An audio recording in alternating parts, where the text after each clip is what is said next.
میں عرض یہ کر رہا ہوں کہ آج کی جو ساری گفتگو ہے اس کا عنوان یہی ہے کہ عالمی سطح پر جو ہر سال 20 دسمبر کو انٹرنیشنل وومن سولیڈیرٹی ڈے منایا جاتا ہے،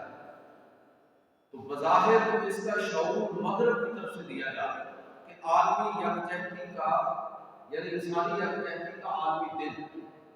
لیکن میں آپ کی خدمت میں عرض کروں گا کہ یہ شعور مغرب کو کب آیا، پس منظر کیا ہے کہ جب پہلی جنگ عظیم اور دوسری جنگ عظیم جو اہل مغرب نے آپس میں ایک دوسرے کے ساتھ لڑے، 6 کروڑ سے زیادہ انسان قتل، معمولی واقعہ نہیں، انسانیت دم توڑتی ہوئی نظر آتی ہے، اور مذہب ایک ہے، ثقافت و کلچر ایک ہے، مذہب کے ایک ہونے کے باوجود، ثقافت اور کلچر ایک ہونے کے باوجود، فکری پس منظر میں وحدت ہونے کے باوجود، پھر وہ لوگ کس طرح آپس میں لڑے ہیں اور انسانیت کس طرح پہلی اور دوسری جنگ عظیم کے اندر دم توڑتی ہوئی نظر آتی ہے۔ یہ جو تباہی ہوئی، اس سے اہل مغرب کے دانشور جو بچے کچے لوگ تھے ان کو اس چیز کی طرف توجہ دلائی کہ ہمیں انسانی بنیادوں پر اکٹھا ہونا چاہیے۔ یہ جو ہیومنزم کا تصور ہے یا بات کی جاتی ہے ہیومینٹی کی، اس کا مطلب کیا ہے کہ مذہب تو گیا، عیسائیت تو گئی، اب انسانیت کو ہی سب سے بڑا مذہب قرار دے کے انسانوں کو یکجا کیا، یہ ہے اس کے پیچھے۔ تو مغرب کے اندر اتنی بڑی تباہی کے بعد یہ شعور آیا کہ انسانی بنیادوں پر ہمیں ایک دوسرے کی قدر کرنی چاہیے۔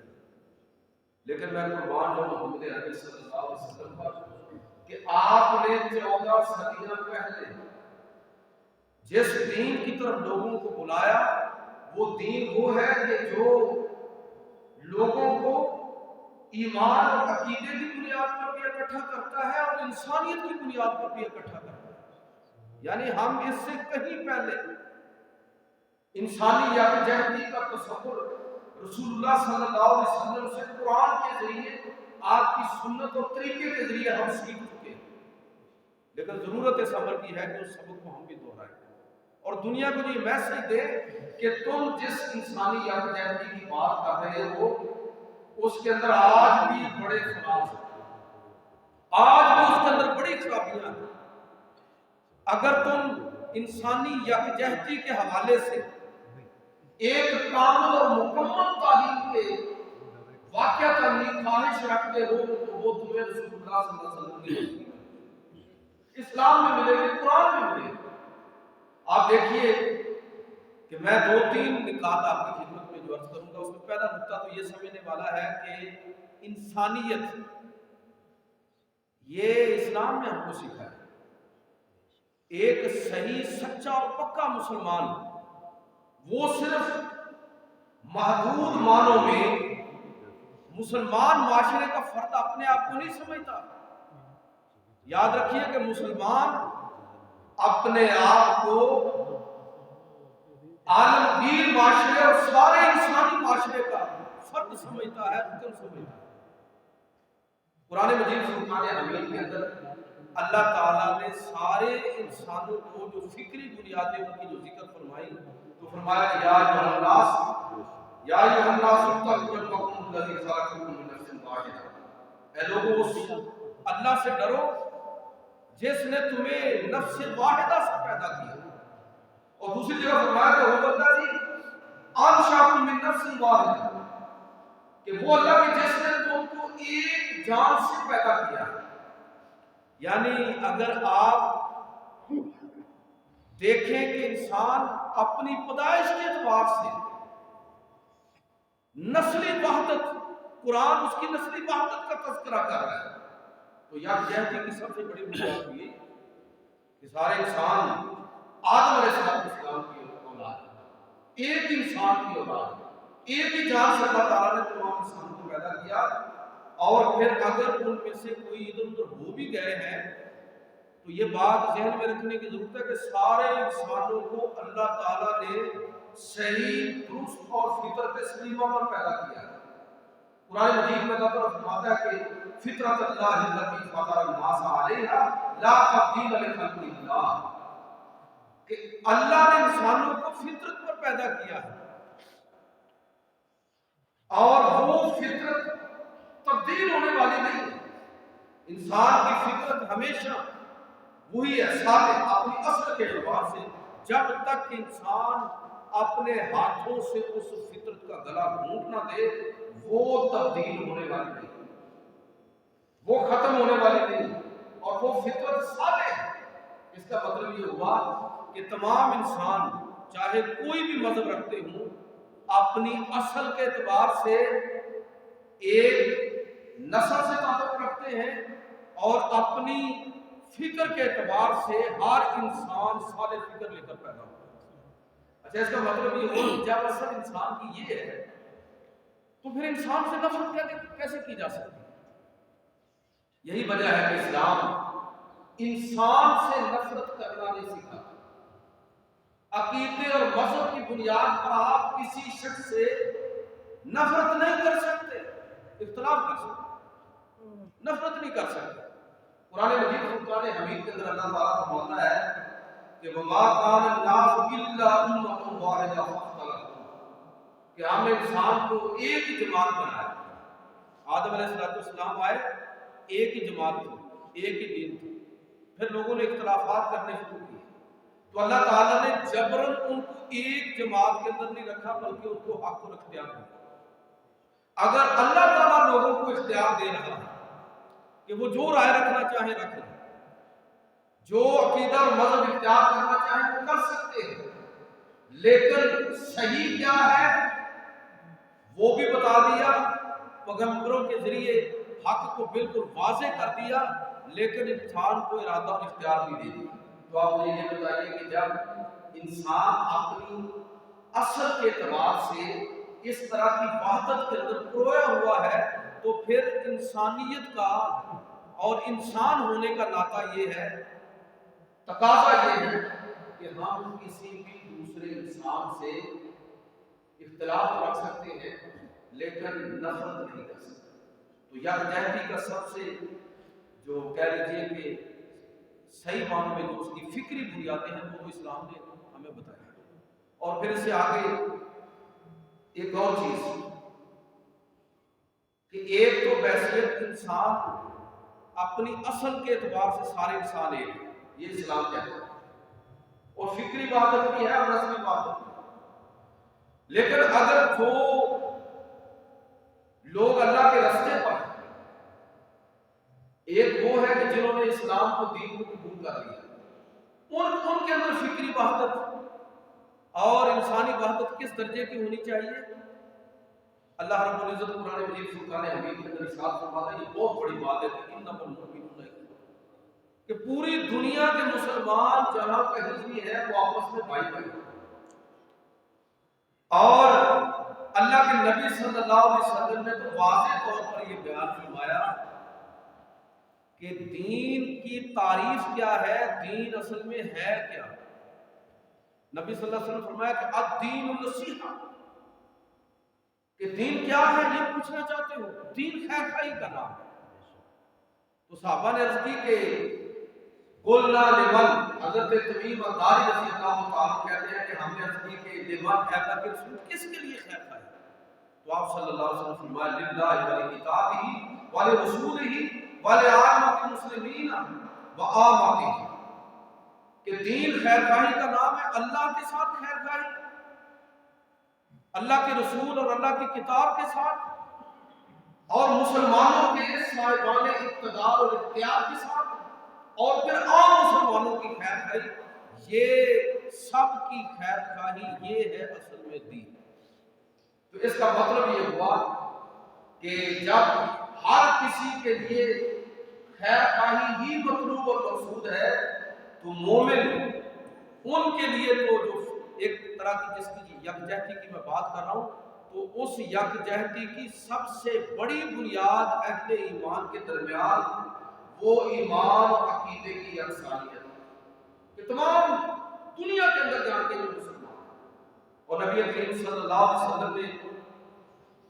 یہ ارشاد فرمایا، حضرت جریر بن عبداللہ رضی اللہ تعالیٰ عنہ روایت کرتے ہیں کہ میں نے اللہ کے پیغمبر صلی اللہ علیہ وسلم کے ہاتھ پر بیعت کی، اور اس کا نصاب کیا تھا بیعت کا؟ بیان کرتے ہیں کہ بایعت رسول اللہ علی اقام الصلاۃ و ایتاء الزکات والنصح لکل مسلم، کہ میں نے رسول اللہ صلی اللہ علیہ وسلم کے ہاتھ پر بیعت کی تین چیزیں، کہ نماز کو قائم کروں گا اللہ کا حق، زکات دوں گا ریاست کا اور عوام کا حق، وَالنُّصْحِ لِكُلِّ مُسْلِمٍ، اور اللہ کے نبی نے میری بیعت اس شرط کے ساتھ قبول کی کہ میں ہر مسلمان کا خیر خواہ بن جاؤں، ہر مسلمان کا خیر خواہ بن جاؤں۔ تو مجھے آپ یہ بتائیے کہ جب مسلمانوں کے درمیان یہ تعلق اس طرح کا ہوگا تو یہ یکجہتی اہل ایمان کے درمیان کس درجے کی یکجہتی ہوگی کہ ہر شخص ایک دوسرے کا خیر خواہ، اور یہ خیر خواہ ہونا اس کے ایمان کا تقاضا ہے۔ اگر وہ دوسرے مسلمان کا خیر خواہ نہیں ہے تو اس کا مطلب یہ ہے کہ وہ یہ بھی سوچے اور غور کرے کہ وہ مسلمان بھی ہے کہ نہیں ہے۔ بڑی گہری بات اور بڑی قابل توجہ بات کہ ایک مسلمان ایمان کے ساتھ اسلام کو تسلیم کرتے ہوئے یہ کیسے ممکن ہے کہ وہ مسلمانوں کی بدخواہی کرے، ریاست کا بدخواہ ہو، باغی ہو، انسانوں کے لیے وہ اپنے دل کے اندر کوئی محبت اور رحم نہ رکھتا ہو، تو یہ کیسے ممکن ہے؟ تو میں آپ کی جو توجہ چاہتا ہوں تو وہ اس حوالے سے کہ انسانی یکجہتی کا جو یہ عالمی دن ہر سال منایا جاتا ہے، تو بھائی اسلام تو اس سے کہیں بڑی بات ہے کہ ایک تو یکجہتی وہ ہے جس کا تعلق ودن مسلم ہے کہ مسلمان کس درجے آپس میں ایک دوسرے سے محبت کرے کہ حضور سید عالم صلی اللہ علیہ وسلم فرمایا انصر اخاک ظالما او مظلوما، اپنے بھائی کی مدد کرو چاہے ظالم ہو یا مظلوم۔ صحابہ نے اپنی یا رسول اللہ کہ مظلوم کی مدد تو سمجھ آتی ہے، تو ظالم کی مدد کس طرح کی؟ آپ نے فرمایا کہ ظالم کی مدد یہ ہے کہ اپنے بھائی کا ہاتھ روک، اگر تم اس کا ہاتھ روک لو گے تو یہ اس کی مدد ہوگی کہ وہ ظلم اگر اس سے سرزد ہو گیا تو وہ اس کو جہنم کے اندر لے جا سکتا، تم اس کو بھی بچا لو گے اور اپنے آپ کو بھی بچا لو گے۔ ہر حال میں مسلمان کی خیر ہے، ظالم ہے یا مظلوم ہے اس کی مدد کرنا، اس کی خیر خواہی کرنا، اس کے لیے فکر مند ہونا، یہ ہے ہمارے دین اور ایمان کا تقاضا۔ لہذا ودن مسلم یکجہتی کی اس سے بڑی بات اور کوئی نہیں ہو سکتی۔ لیکن میں عرض کرنا چاہوں گا کہ یہ دن تو اس عنوان کے ساتھ منایا جا رہا ہے کہ ثقافتوں، مذاہب، نظریات کے اختلاف کے باوجود دنیا کو یہ شعور دیا جائے کہ وہ مل جل کے رہیں، اکٹھے چلے۔ یہ دن تو اس مقصد کو حاصل کرنے کے لیے منایا جا رہا ہے کہ لوگوں کے اندر یہ شعور اجاگر کیا جائے کہ وہ باہمی انسانی اقدار ان کے تحفظ کے لیے یکساں طور پر کھڑے ہو۔ اب میں چاہوں گا کہ یہ بات مغرب نے آج کی ہے، چلیے ذرا مدینہ چلتے ہیں، رسول اللہ صلی اللہ علیہ وسلم پر قربان جائیے، آپ یہ ساری باتیں کہیں زیادہ گہرائی میں جا کے بیان کرتے ہیں کہ آپ نے دین اسلام کو اس انداز میں لوگوں کے سامنے پیش فرمایا کہ ایک سچا اور پکا مسلمان صرف اپنے آپ کو اسلامی معاشرے کا فرد نہ سمجھے بلکہ اپنے آپ کو عالمی معاشرے کا فرد سمجھے۔ جب وہ اپنے آپ کو عالمی معاشرے کا فرد سمجھے گا اور یہ تصور اس کے ذہن میں واضح ہو جائے گا کہ ہم جس رب کی طرف لوگوں کو بلا رہے ہیں وہ رب العالمین ہے، رب المسلمین صرف نہیں ہے۔ ہم جس پیغمبر کی طرف لوگوں کو دعوت دے رہے ہیں وہ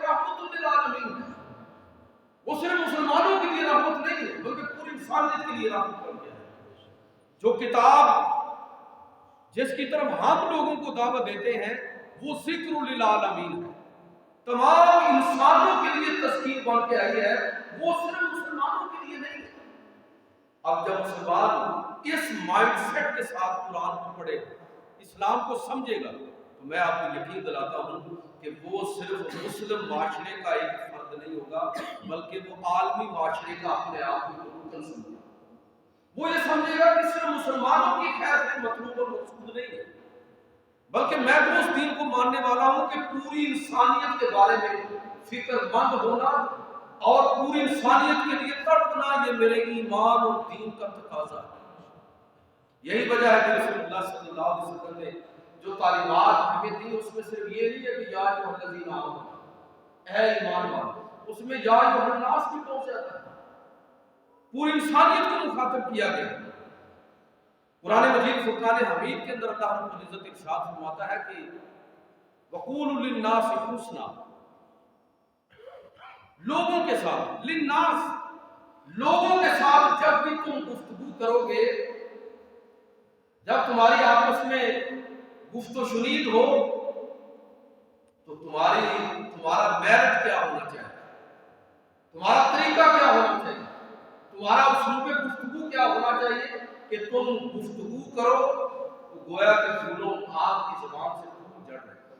یہ گالی گلوچ کرنا ہمارا کلچر نہیں ہے، یہ ہمارے مذہب کی تعلیم نہیں ہے۔ ہماری گفتگو سن کے لوگ تہذیب سیکھیں، لوگ انسانی قدروں کو پہچانے۔ قولوا للناس حسنا، کسی سے بھی بات کر رہے ہیں، وہ مسلمان بھی ہو سکتا ہے، غیر مسلم بھی ہو سکتا ہے، اور اٹھا دیا اس چیز کو کہ اگر آپ کرسی عدل پر بیٹھے ہیں، پنچایت میں بیٹھے ہیں، دو لوگوں کے آپس میں گفتگو ہے، کوئی موقع ہے، لا یجرمنکم شنآن قوم علی الا تعدلوا اعدلوا هو اقرب للتقوی، کہ اگر تمہاری کسی فرد کے ساتھ دشمنی بھی ہو، یہ دیکھیے کہ انسانی یکجہتی کو کس طرح بیان کیا جا رہا ہے۔ میں بات کر رہا ہوں کہ انسانی یکجہتی، کہ لا یجرمنکم شنآن قوم، کسی قوم کی دشمنی تمہیں اس چیز پر وارے نہیں کہ تم عدل نہ کرو۔ ایک قوم کے ساتھ، ایک فرد کے ساتھ جس کا مذہب اور عقیدہ تم سے الگ ہے، تو یہ اس چیز کی طرف تمہیں نہ لے جائے کہ تم اس کے خلاف عدل کا، انصاف کا ترازو جو ہے وہ پلڑا جھکا دو۔ نہیں، تمہیں کسی قوم کی دشمنی اس بات پر وعدہ نہ کرے کہ تم عدل نہ کرو، اعدلوا هو اقرب للتقوی، عدل کرو، یہی تقوی کے زیادہ قریب ہے۔ کسی قوم کی دشمنی میں تم اپنی ان اخلاقی قدروں کو پامال نہیں کرو گے۔ اگر کوئی خدا نخواستہ مسلمانوں کی مسجد گرا رہا ہے، تمہیں بدلے میں ان کا منظر، ان کا گرجا گرانے کا اختیار نہیں ہے۔ اگر کسی بدبخت نے مسلمان بچوں اور عورتوں پر ظلم کیا، راکھ کا ڈھیر بنا کے رکھ دیا جس طرح کہ غزہ میں ابھی ہوا، تب بھی مسلمانوں کو اجازت نہیں ہے کہ وہ اس کا بدلہ دوسری کسی قوم کے بچوں سے، بوڑھوں سے، عورتوں سے، ضعیف اور کمزور لوگوں سے نہیں۔ تب بھی اس چیز کی جائے، لا یجرمنکم شنآن قوم علی الا تعدلوا اعدلوا هو اقرب للتقوی۔ اگر کوئی قوم ایسا کرتی ہے، مسلمانوں میں سے کوئی گروہ ایسا کرتا ہے، تو یہ رد عمل تو ہو سکتا ہے، اسلام نہیں ہو سکتا۔ اسلام بڑا واضح ہے۔ ہمارے پیغمبر حضرت محمد صلی اللہ علیہ وسلم نے ہمیں یہ سکھایا کہ تم نے ہر مذہب کا احترام کرنا ہے، ہر ثقافت اور کلچر کو سپیس اور جگہ دینی ہے۔ انسانی یکجہتی تبھی ممکن ہے کہ آپ دوسروں کے لیے اپنے دل کے اندر جگہ رکھیں گے، تو تب لوگ آپ کی طرف متوجہ ہوں گے، تب لوگ آپ کی طرف مڑیں گے، تب آپ کی بات کو سنیں گے، ورنہ آپ میں دوسری قوموں کی فرق کیا رہ جائے۔ تو یہ فرمایا کہ کسی غیر مسلم کو آپ اس کے ایمان اور عقیدے کی وجہ سے نہ عدل سے محروم کر سکتے ہیں اور نہ ہی اس کو اپنی نفرت کا نشانہ بنا سکتے ہیں۔ اور آپ دیکھیے کہ اسلام انسانی یکجہتی کی جو بات کرتا ہے تو وہ یکجہتی، یہ جو میں نے عرض کیا نا شروع میں، یہ جو دن منایا جا رہا ہے اس کے مقاصد میں سے ایک بڑا مقصد انٹرنیشنل وومن سولیڈیرٹی ڈے 20 دسمبر کو جو ہر سال منایا جاتا ہے، تاکہ قوموں کے اندر یہ شعور اجاگر کیا جائے کہ غربت اور تنگ دستی میں کس طرح انہوں نے ایک دوسرے کی مدد کرنی ہے۔ یہ شعور اجاگر کرنے کی ضرورت ہے، کوئی شک نہیں ہے اس میں، لیکن میں عرض کرنا چاہوں گا کہ رسول اللہ صلی اللہ علیہ وسلم نے تو اس حوالے سے کہیں زیادہ جامع تعلیمات میں نے دی۔ بدقسمتی یہ ہے کہ آج ادھر سے کوئی چیز آتی ہے تو پھر ہم اس کا ذکر کرتے ہیں، اس کا ذکر تو روٹین میں ہونا چاہیے۔ مصارف زکوٰۃ 8 قرآن مجید نے ذکر کیے ہیں، ایک مصرف جو ہے اس میں سے غیر مسلم کی تعریف قلب کے لیے کہ اس کے دل میں اسلام کی محبت پیدا ہو جائے، تبلیغی نقطہ نظر سے، دعوتی نقطہ نظر سے اگر آپ زکوٰۃ میں سے حصہ غیر مسلم کو بھی دیتے ہیں کہ اس کے دل میں اسلام کی طرف کشش پیدا ہو جائے، مسلمانوں کی نفرت اس کے دل سے نکل جائے، اس نیت کے ساتھ اگر آپ زکوٰۃ غیر مسلم کو بھی دیتے تو جائز ہے۔ یہ جو قرآن پاک کی عادت ہے یطعمون الطعام علی حبہ مسکینا ویتیما واسیرا، اللہ تعالیٰ نے اہل ایمان کی ایک خوبی یہ بیان فرمائی ہے کہ وہ اللہ کی محبت میں، ذرا قابل غور چیز ہے، وَيُطْعِمُونَ الطَّعَامَ عَلَىٰ حُبِّهِ، اللہ کی محبت میں کھانا کھلاتے ہیں، خیر خواہی کرتے ہیں، یتیموں کو، مسکینوں کو، اسیر کو، قیدی کو۔ میں آپ سے پوچھنا چاہوں گا اس دور میں قیدی کون ہوتے؟ غیر مسلم، غیر مسلم کی خدمت کی جا رہی ہے، جو کھاتے ہیں ان کو کھلا رہے ہیں، جو پہنتے ہیں ان کو پہنا رہے ہیں۔ اللہ تعالیٰ فرما رہا ہے کہ جو لوگ بھی یہ عمل صرف اور صرف اللہ کی رضا کے لیے، کہ جو بھی ان کا دشمن ہے، جو بھی ان کا مخاطب ہے، جو بھی ان سے الگ مذہب اور عقیدہ رکھتا ہے، وہ بھی اللہ کا ہی بندہ ہے، اللہ کی مخلوق ہے، اللہ ہی کے لیے اگر وہ اس سے محبت رکھتے ہوئے اللہ کی محبت میں اگر اس کے ساتھ اس نے سلوک کا مظاہرہ کرتا ہے تو یہ شخص وہ ہے جو صحیح معنوں میں مومن اور مسلم ہے۔ میں کہنا یہ چاہتا ہوں کہ انسانی یکجہتی کی بات جس درجے میں جا کے اسلام نے کی ہے، دنیا میں کسی مذہب اور تہذیب نے، لیکن بدقسمتی یہ ہوئی کہ ہم خود ہی اسلام سے بے نیاز ہیں، ہم اسلام کو جانتے نہیں، ہمارے نزدیک اسلام بس یہ مرنے جینے کی چند رسموں کا نام ہے۔ بھائی اسلام پوری زندگی ہے، ہماری دنیا اسلام ہے، ہماری آخرت اسلام ہے، ہمیں دنیا میں بھی اور آخرت میں بھی اسلام چاہیے۔ ربنا آتنا فی الدنیا حسنہ وفی الآخرۃ حسنہ وقنا عذاب النار، پہلے یہ دعا ہمیں دعا سکھائی گئی ہے کہ تم اللہ اے ہمارے رب ہمیں دنیا کے اندر خیر و برکت نصیب فرما اور پھر آخرت کے اندر خیر و برکت نصیب، دنیا اور آخرت کی حسنات نصیب فرما۔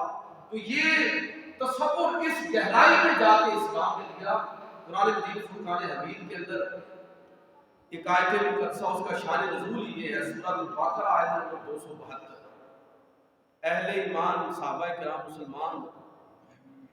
جب انہوں نے دیکھا کہ بہت سارے لوگ ہم سے مدد کے طلبگار ہوتے ہیں، ہماری مدد پر ان کا گزارا ہوتا ہے، لیکن دوسری طرف یہ ہے کہ جنگیں بھی ہمارے ساتھ ہی لڑتے ہیں،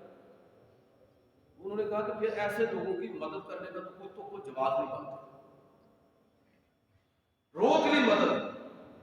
اللہ تعالیٰ نے قرآن مجید فرقان حمید کے اندر یہ آیت مقدسہ نازل فرمائی کہ لیس علیک ہدیٰ، اے پیغمبر صلی اللہ علیہ وسلم آپ ان کو بتا دیجیے، اہل ایمان کو آگاہ کر دیجیے کہ یہ جو آپ سے مختلف دین اور مذہب رکھتے ہیں، لیس علیک ہدیٰ، ان کو ہدایت دینا کہ آپ کے اختیار میں نہیں ہے، یہ آپ کے بس میں نہیں ہے، یہ آپ کی ذمہ داری بھی نہیں ہے ان کو ہدایت دینا، ولکن اللہ یہدی من یشاء، اللہ جس کو چاہتا ہے ہدایت دیتا ہے۔ اور فرمایا وما تنفقوا من خیر فلانفسکم، البتہ جو تم خرچ کرتے ہو وہ تمہارے اپنے لیے ہے۔ اگر تم اپنے ان غیر مسلم رشتہ داروں کو، قبیلہ والوں کو، متعلقین کو اگر تم ان کی مدد کرتے ہو تو اس کا فائدہ تم کو ہے، تم اس خیر کے کام سے کیوں اپنے آپ کو۔ میرا کہنے کا مطلب یہ ہے کہ یہ چیز،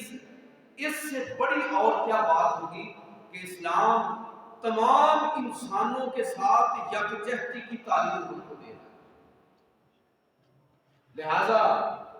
دنیا اور مغرب آج جس جگہ پر پہنچا ہے، اسلام اس سے پہلے کہیں پہلے اس جگہ پر پہنچا۔ حضور سید عالم صلی اللہ علیہ وسلم نے مذہبی بنیادوں کو چھوڑتے ہوئے صرف اور صرف انسانیت کی بنیاد پر انسانوں کے ساتھ محبت کا درس دیا، انسانوں کے ساتھ یکجہتی اور تعلق قائم رکھنے کا حکم دیا۔ حدیث پاک آپ ملاحظہ فرمایا کہ لا یؤمن احدکم حتی یحب للناس ما یحب لنفسہ، کہ تم میں سے کوئی شخص اس وقت تک مومن نہیں ہو سکتا جب تک لوگوں کے لیے، للناس، لوگوں کے لیے وہ چیز پسند نہ کرے جو اپنے لیے پسند کرے۔ اور فرمایا کہ حتی یحب المرء لا یحبہ الا للہ عز وجل، یہ مسلم احمد کی حدیث ہے۔ حضور صلی اللہ علیہ وسلم فرمایا اور اس وقت تک کوئی شخص مومن نہیں ہو سکتا جب تک وہ کسی فرد سے، مسلمان کی بات نہیں ہو رہی، کسی فرد سے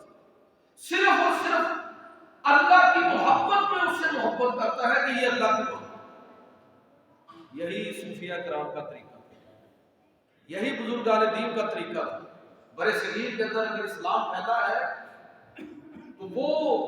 اسلام کو انسانیت کا دین اس ویژن کے ساتھ صوفیہ نے پیش کیا کہ یہ انسانیت کا دین ہے۔ اسلام صرف مسلمانوں کے لیے نازل نہیں ہوا، انسانیت کے لیے نازل ہوا، ساری دنیا اس کی مخاطب ہے۔ صوفیہ نے یہ اسلوب اختیار کیا، اس کی برکت سے ہمارے اباء و اجداد مسلمان۔ آج جس دین کو ہم لوگوں کے سامنے پیش کرتے ہیں، بدقسمتی سے اسلام کا وہ تعارف بنتے ہیں۔ اسلام ایسے اسلام کو دیکھ کر یہ اندازہ نہیں ہوتا کہ یہ پوری انسانیت کا دین ہے، یہ گلوبل دین ہے، یہ عالمگیر دین ہے۔ تو میں یہ عرض کرنا چاہوں گا کہ یہ انسانی یکجہتی کا جو تصور پیغمبر صلی اللہ علیہ وسلم نے پیش کیا، اور پھر اس سلسلے کو جس طرح صحابہ اور اس کے بعد کے ادوار میں مسلمانوں نے اپنی تاریخ کے اندر زندہ رکھا، اس کی عملی مثالیں پیش کی، بھئی اس سے بڑی بات اور کوئی نہیں ہو سکتی کہ یہ عزت نفس تک مجروح نہ ہونے پائے عقیدے اور مذہب کی بنیاد پر یہ چیز اسلام میں رکھتا ہے۔ ایک شخص دوسرے مذہب سے تعلق رکھتا ہے، ایک قوم ہمارے مذہب اور عقیدے کو تسلیم کرنے کے لیے تیار نہیں ہے، تب بھی وہ قابل عزت کا، تب بھی اس کی عزت نفس کا پورا احترام اور لحاظ کیا جائے۔ حضرت عمر فاروق رضی اللہ تعالیٰ عنہ کا دور حکومت سن 22 ہجری، حضرت عمیر بن سعد اسلامی فوجوں کے لشکر کے سالار، عرب کا ایک بارڈر کا علاقہ جہاں پر بنو تغلب عیسائی قبیلہ تھا وہ آباد تھا۔ جب وہ فتح ہو گیا علاقہ تو حضرت عمیر بن سعد نے ان لوگوں کو کہا کہ وہ ہجرت کرنے لگے، عیسائی تھے، وہ ہجرت سامان باندھنے لگے کہ ہم یہاں سے ہجرت کر کے رومی علاقوں کی طرف چلے جاتے ہیں کہ ہمارے ہم مذہب۔ حضرت عمیر بن سعد بن عمیر رضی اللہ تعالیٰ عنہ انہوں نے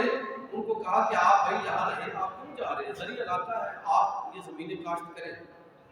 تو روایات میں آتا ہے، علامہ بلاغری نے فتح البلدان کے اندر لکھا ہے کہ وہ عیسائی قبیلہ جو تھا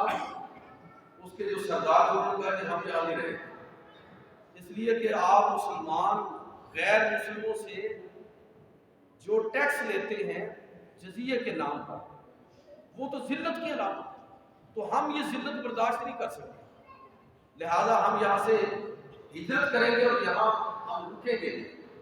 اب یہ بڑی عجیب و غریب صورتحال ہے، اسلامی لشکر کے سالار نے خط لکھا حضرت عمر رضی اللہ تعالیٰ عنہ اور ان سے کہا کہ یہ لوگ اس وجہ سے ہجرت کرنا چاہتے ہیں کہ یہ جزیے کے اندر اپنی ذلت محسوس کرتے ہیں.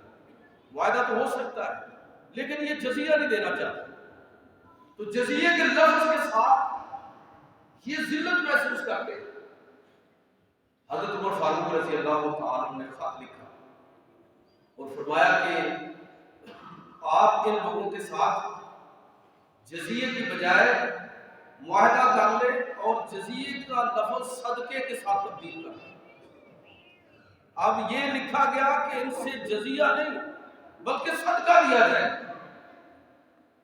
پھر وہ قبیلہ ادھر ہی رہا, بعد میں مسلمان ہو گیا. میرا کہنے کا مطلب یہ ہے کہ جب آپ دوسری قوموں کا اس درجے احترام کریں گے, ان کی عزت کا اس طرح لحاظ کریں گے, تو میں آپ کو یقین دلاتا ہوں کہ وہ آپ کی طرف متوجہ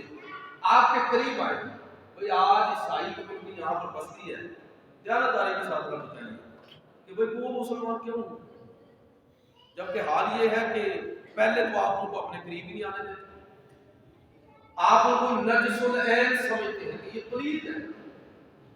قرآن بے شک کہتا رہے کہ اہل کتاب کے ساتھ سماجی تعلقات رکھے جا سکتے ہیں, ایون کہ ان کی عورتوں کے ساتھ نکاح بھی کیا جا سکتا ہے, ان کے ساتھ بیٹھ کر کھایا پیا بھی جا سکتا ہے, اور اگر تسلی ہو تو ان کا ذبیحہ بھی حلال ہے. کہ اللہ کے نبی نے غیر مسلموں کی دعوتیں قبول نہیں کی یا ان کو دعوتیں دی نہیں, سب کچھ ہوا ہے. لیکن ہم اسلام کو پڑھیں گے تو وہ ویژن ہمارا بنے گا نا.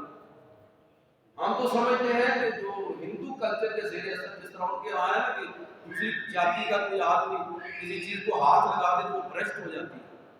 ناپاک ہو جاتی ہے, وہی چیز مسلمانوں کے اندر. تو مجھے آپ یہ بتائیے کہ جب دیگر قوموں کو آپ اس درجے حقیر, ذلیل, پلید سمجھتے ہیں, اپنے سے دور رکھنا چاہتے ہیں, تو مجھے یہ بتائیے کہ وہ اسلام قبول کیوں کریں؟ اور اگر کوئی بھول چوک کے اسلام قبول کر بھی لے تو کیا ہم اس کو اپنی کمیونٹی کا حصہ بناتے ہیں؟ نہیں, اس کے بعد وہ دیندار ہوتا ہے, اس کو ہم کہتے ہیں مسلم کہتے ہیں, مسلی کہتے ہیں, وہ نامعلوم کون سے الفاظ اس کے لیے. یاد رکھیے کہ یہ اسلام نہیں ہے, یہ ہندی کلچر اور تہذیب کا اثر ہے جو آج بھی مسلمانوں کے اندر سرایت کیے ہوئے. اسلام نے تو پاک کر دیا اس کو, لیکن اب بھی ہم اس کو پاک نہیں سمجھتے. اسلام نے تو اس کو برابر کر دیا سب کے, ہم آج بھی اس کو اپنے برابر نہیں سمجھتے. قصور اسلام کا نہیں ہے, مسلمانوں کا ہے. میں بات کو کلوز کرنا چاہ رہا ہوں. کہنے کا مطلب یہ ہے کہ یہ جو عالمی سطح پر انسانی یکجہتی کا دن منایا جاتا ہے ہر سال 20 دسمبر کو, عرض کرنے کا مقصد یہ ہے کہ یہ تصور کہیں زیادہ گہرائی میں جا کے اسلام نے پیغمبر صلی اللہ علیہ وسلم نے دیا ہے, لیکن ضرورت اس عمل کی ہے کہ اس تصور کو صحیح معنوں میں دریافت کیا جائے, اپنے دل کے اندر وسعت پیدا کی جائے, انسانیت کا دین سمجھا جائے اسلام کو, اور پوری انسانیت کو اپنا مخاطب سمجھا جائے, انسانوں سے محبت کی جائے جو کہ ہمارے پیغمبر صلی اللہ علیہ وسلم نے ہم کو سکھائی, ہم کو بتائی ہے. اللہ تعالیٰ مجھے اور آپ کو